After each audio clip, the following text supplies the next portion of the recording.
በባሌ ጋር ስንኖር እሱ አንቺ ማለት እህቴም ጓደኛዬም ሚስቴም ነሽ ስለሚለኝ እኔም እንደዛው እና በምናወራ ሰዓት አሁን የማማክርሽ እንደ ሚስት ሳይሆን እንደ እህትነት ምክር ነው ብሎ ይነግረኝና እኔም እንደ ወንድምነት ለችግርህ እንዲህ አድርግ ብዬ እንዴት ላድርግ ብዬ አማክረዋል። አሁን ደግሞ እንደ ሚስቴ ይህን ላውራሽ ብሎ ያወራኛል። እኔም እንደዛው የወንድም ምክር ስፈልግ እሱን ሄጄ እንደ ወንድም ምከረኝ እለዋለሁ። እንደ ጓደኛም ስፈልግ እንደዛው። በመቀጠልም እንደ ባሌም እጠይቀዋለሁ እና ይህ እህቴ ወንድሜ የምንለው ነገር ከስጋ እህትና ወንድም ጋር ይመሳሰልብናል እና ሐራም ይሆንብናልን? ጀዛከላህ ኸይረል ጀዛ ይላል። ይሄ በዚህ መልክ መጠራራታቸው ክልክል አይደለም። እህቴ፣ ወንድሜ፣ ወንድምዬ፣ እህትዬ ብትባባሉ የሙስሊም እትማማቾች ናቸው። በእምነቱ እትማማቾች ናቸው። አዎ በሰው ልጅነት እትማማች ናቸው። በእስልምና እትማማች እህትና ወንድም ናቸው። ምንም ችግር የለም። እንዲያገላለጽ ግን አንድ የምነግራቸው ነገር ምንድን ነው?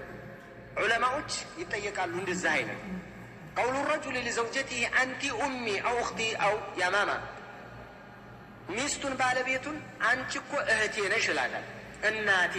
እናቱ ማማዬ ይላታል። የኔ ማማ ይላታል። ኡሚ የሚለው ማንን ነበር?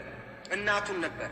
ማማ ብሎ ቢጠራት ባለቤቱን እንደ እናቱ ማለት ነው። ማማ እንደሚሉት እናታቸውን ሚስቱን ማማ ቢላት ይሄ እንዴት ይታያል ብለው ሲጠይቋቸው አላ ሐሰቢ ንየቲ ነው፣ እንደ ንያው ነው የሚሆነው። ምክንያቱም እቺ ጥያቄ አንድ ጽንሰ ሐሳብ የያዘችው ነገር አለና ምንድን ነው? በጃሂልያ ጊዜ አንቲ አለየ ከظهሪ ኡሚ አው ከظهሪ ኡኽቲ ይላታል። ያንቺ ጀርባ እንደ እናቴ ጀርባ ነው። እናቴ ጀርባ ላይ በፍላጎት በስሜት እንደማልወጣባት ሁሉ አንቺም እንደ እናቴ ነሽ፣ ምንም ላንቺ ስሜት የለኝም የሚባለው ዚሃር ይባላል። ይሄ ዚሃር ድሮ ፍቺ ነበረ። በአሁን ሰዓት ደግሞ ሱረቱ ሙጃደላ ከመጣ በኋላ ማለት ነው። ቀድ ሰሚዐ አላሁ ቀውለ ለቲ ቱጃዲሉከ ፊ ዘውጂሃ ወተሽተኪ ኢለላህ የሚለው።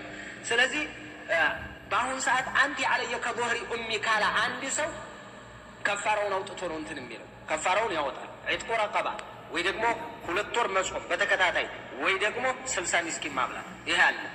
ዚሃር ሊሆንብን ይችላል ነው አሁን የእህታችን ስጋት። ምናልባት ወደዚህ ሊሄድ ይችላል። ላ እንደንያው ነው። እናንተ ደግሞ ይህን እየተባባላችሁ ያላችሁት ከፍቅር አንጻር፣ ከመከባበር አንጻር፣ ከመግባባት አንጻር፣ ከእርስ በርስ ከመቀራረብ አንጻር ነው እንጂ በቁጣ የተነገረ በፍች መልክ የመጣ አንቺን ሌላ አይነት ነገር ውስጥ ለማስገባት የመጣ አይደለም። ስለዚህ ምን ብለዋል አህሉል ዒልም? ኢነማ አልአዕማሉ ቢንያት ወኢነማ ሊኩሊ እምሪእ ማ ነዋ ሙተፈቁን ዐለይህ። እንደ ንያው ነው። ንያ ዚሃር እያደረካት ነው ወይስ የአክብሮት ነው? የአክብሮት ከሆነ የአክብሮት ነው፣ ችግር የለም ነው የሚሉት።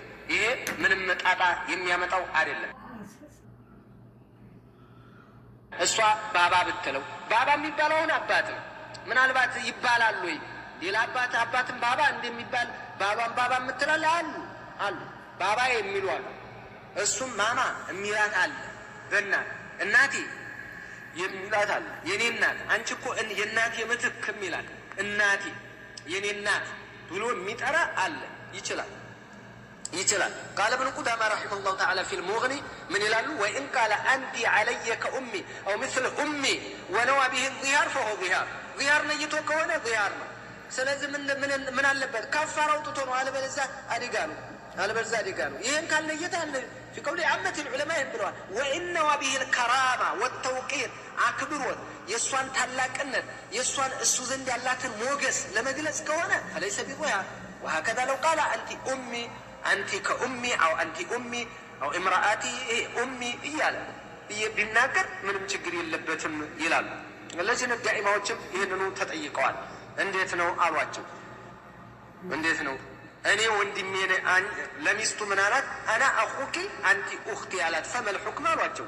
ፈአጃበ ኢዛ ቃለ ዘውጁ ሊዘውጀቲ أنا أخوك أنا وندمش أنا أنت مهتينش بلال أو أنت أمي وإناتي وين دناتي وإناتي وين دناتي أو أنت مني كأمي أنت لني دناتي أو أنت كأختي وإهتي قرت أنت بك لني إهتي مالشنا حالا.